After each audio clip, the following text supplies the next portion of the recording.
Hopefully just a quick one. Waiting for my tilapia, crab stuffed tilapia, to just cook. And I know what to pair it with. Obviously a white wine. And I went with Carlisle's The Derivative. It's a white blend out of Sonoma. Alcohol about 14%, pretty high here. 47% Semillon. So Semillon is a grape. I'll go through where some of these grapes are sort of from typically and used for typically. Semillon you don't see very often in California at all. You'll see more, obviously, Chardonnay, Sauvignon Blanc. Those are probably the top two white grapes you'll see in California by far. And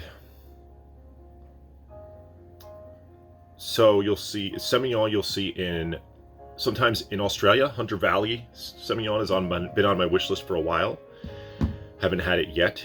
I would definitely love to get one with some age. And Semillon is also used as part of the blend in White Bordeaux. White Bordeaux is typically Sauvignon Blanc and Semillon. So it tastes very differently than Sauvignon Blanc from New Zealand. I haven't had a ton of White Bordeaux. I think the blend between Semillon and Sauv Blanc is probably pretty good. It's also what goes into Sauterne, is also a blend of those, obviously with Noble Rot, so they're very, very different. And I hope I'm not saying that incorrectly, but I'm almost positive. 90%, maybe a little higher. Anyway, that's where Semillon is, so not unusual to have it planted. And here it's used in a blend. And then Muscadel. Where do you see Muscadel?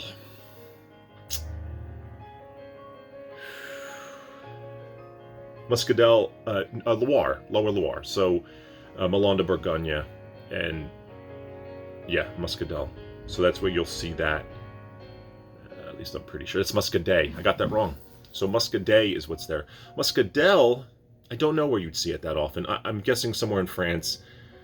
I think there's something specific about the Muscadel white grape. Now I don't really remember. It's got 47% Semillon, 37% Muscadel, 14% Colombard. Also, you don't see Colombard very often at all. Colombard used to be one of the primary grapes for making cognac. High acid wine, not a lot of aromas, not a lot of flavor, so it was used to make cognac, which was then aged in oak for many, many, many years. Distilled from Colombard grapes. Now, specifically, and now I'm blanking on the grape that cognacs typically use. They don't use Colombard very often, but they used to use it. And 2% Palomino. Palomino is used for sherry. So I'm unprepared to tell you where all these grapes are from, or typically from, but not such a big deal. I really wish I could remember the one that cognac is made from mostly now. Gosh, it's blanking. Uni Blanc, maybe. Something very acidic, very basic, because then they will distill it and age it for very long amounts of time, and they want that acidity. That's what makes it allow it to be very long aging. But Fol Blanche, Colombard, they say those cognacs had a different flavor profile back in the day. Who knows? Who knows? Can't say I have enough experience in that to know. So, screw top, so be it. Carlisle seems to be embracing the screw top for what I'm going to call their less expensive wines. Highly aromatic. I mean, pop and pour, highly aromatic.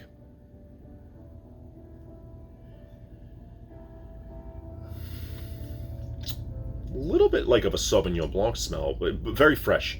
Extremely fresh smelling. And comfy lemon. Definitely floral, like daisies.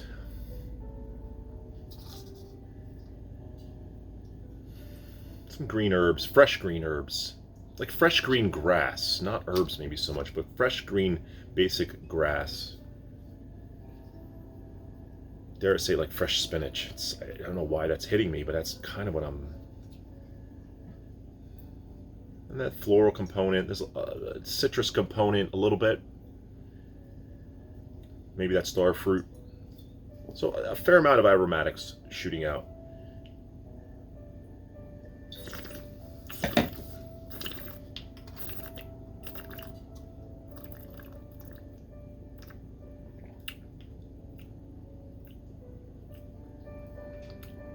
Very high acidity. great acidity, medium plus acidity, if not high. Makes my mouth water for sure, right on the sides, which is how you know and gauge a wine's acidity. Good length, really long length, medium plus length. It's got a delicious factor for sure. There's no sweetness in it, but its flavor profile resembles like a sweeter flavor profile rather than a bitter one.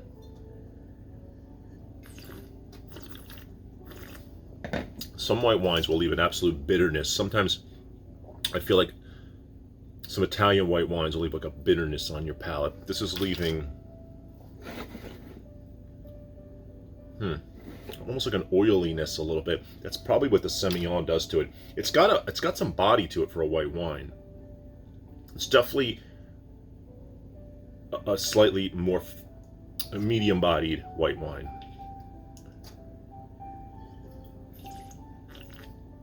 This is really good. This is really good, and it's going to really go well with fish, I can tell. It's definitely got like an oily thing going, a little beeswax, and a medium body to it. It's got some weight to it and a deliciousness. Leaves you thinking more sweet than bitter on the finish, but not sweet. There's no sweetness, no sugar lingering. It just gives you that sense. Doesn't leave your palate with the bitterness. Because it's rounded, very well rounded. It's a nice wine. Very nice white wine. I don't remember what I paid. I want to say in the 20s. It's a 2019 vintage. It's very pleasant, very nice wine. I like it. I like it a lot. So, update. I'm on night 3 for the Shatter. Shatter, definitely a great wine. Really enjoying it over the last few nights. If I give it one critique, it is that it's a little bit high alcohol. Not so much always a problem, but a little bit high alcohol. That Coonawarra Cab, this cigar from Yalumba, I think it was Yalumba, or whoever made it, I forget now, the producer, but it was better on night 2. I know initially I think I did it even on camera. On night 2, it did get better. Definitely a little bit better. It's still not as good as the Wednesday State, but it was pretty good. A little bit of the eucalyptus started coming out a little bit. Not intensely, but a little bit. So there's an update on the last 2 nights. Last night I had a wine I just did not like at all, and it mostly had Gewürztraminer in it. It was an Alsatian wine. I do not like the Gewürztraminer grape.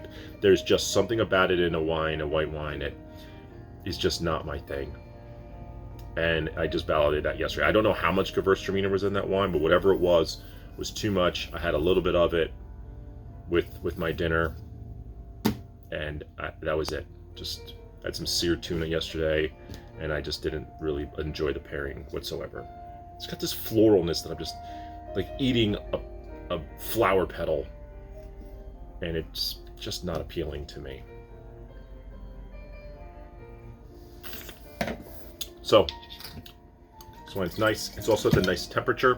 I got my 4th wine fridge, and I keep it at 50 degrees, perfect for white, so that as it comes out, it can stay, it's chilled, it's cold, but it's not too cold. You don't want it to be 40 degrees or less in your refrigerator. 50 to 50 something for white, kind of depending. There's gauges if it's a full-bodied white versus a super crisp white, like a Sauvignon Blanc in New Zealand. You might go a little lower. Champagne you kind of want cold for the bubbles. But I think some vintage ones you might drink a little bit. And a lot of those are all to your preference. You want to drop an ice cube in here, drop an ice cube in here. Whatever makes you happy. But I think white wine expresses itself far more as it warms up. When I took my wine classes, they actually gave us all the white wines room temperature, so that you really could get an expression of what was coming out of the nose and on the palate. Sometimes a wine being too cold will not allow you to get those aromas. Definitely the aromas are muted when it's too cold, and even maybe on the palate a little bit. The wine's just too cold. So fun to drink wines that way, but not the most preferable way to enjoy them, especially on a hot day. But 50, and as this warms up a little bit more, it expresses itself more. Although right out off the bat, this thing expressed itself very, very well, aroma-wise. So that's it. I'm gonna go check on my tilapia, and that's it. Have a good night.